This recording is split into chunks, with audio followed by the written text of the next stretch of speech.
አብዛኛው ክርስቲያኖች ከመስለም የሚያግዳቸው ከሰለምኩኝ ኢየሱስ ክርስቶስን አጠዋለሁ የሚል ፍራቻ ነው። ሰላም አለይኩም ወራህመቱላሂ ወበረካቱ። ስለሙ የኢየሱስ ክርስቶስን ትክክለኛ አስተምህሮትም አገኙ። የእስልምና አስተምህሮ ኢየሱስ ክርስቶስን መጥፎ ከሚባሉ ነገራቶች አንጽቷል።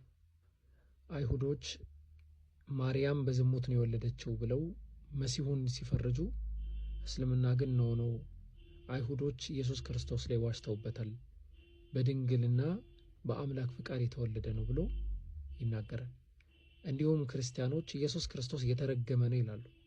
ኦሪት ዘዳግም ምዕራፍ 21 ቁጥር 23 ላይ በእንጨት ላይ የተሰቀለ በእግዚአብሔር ዘንድ የተረገመ ነውና ሬሳው በእንጨት ላይ አይደር፣ ነገር ግን አምላክህ እግዚአብሔር ርስት አድርጎ የሰጠህን ምድር እንዳታረክስ በእርግጥ በዚያ ቀን ቅበር ይላል።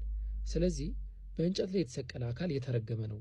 ይህንን ይዘው የአዲስ ኪዳን ጸሐፊዎች ምን አሉን የሚለውን ስንመለከት የገላትያ ጸሐፊ ጳውሎስ ምን ብሎ ይነግረናል? ገላትያ ምዕራፍ 3 ቁጥር 13 ላይ ያስቀመጠልን ነገር አለ። በእንጨት ላይ የተሰቀለ ሁሉ የተረገመ ነው ተብሎ ተጽፏልና ክርስቶስ ስለኛ እርግማን ሆኖ ከሕግ እርግማን ዋጀን ይላል።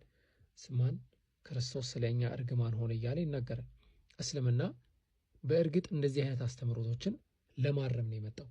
አላህ Subhanahu Wa Ta'ala በቁርአኑ ላይ ስለ መሲሁ ምን ይላል ስንል ሱረቱል መርየም ምዕራፍ 19 ከቁጥር 29 ጀምሮ ያለውን ነገር እንመልከተው እስቲ። ምዕራፍ 19 ቁጥር 29 ላይ ወደ እርሱም ጠቀሰች፣ በአንቀልባም ያለ ሕፃን እንዴት እናናገራለን አሉ።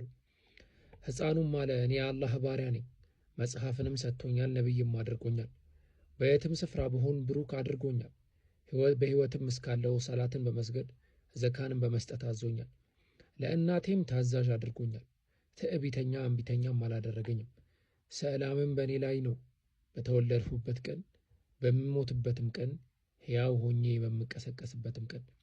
ይህ የመርየም ልጅ ኢሳ ነው፣ ያ በእርሱ የሚጠራጠሩበት እውነተኛ ቃል ነው ብሎ አላህ Subhanahu Wa Ta'ala አስቀምጠዋል። እደግመዋለሁ፣ ስለሙ የኢየሱስ ክርስቶስን አስተምህሮ አገኙ። ሰላም አለይኩም ወራህመቱላሂ ወበረካቱ።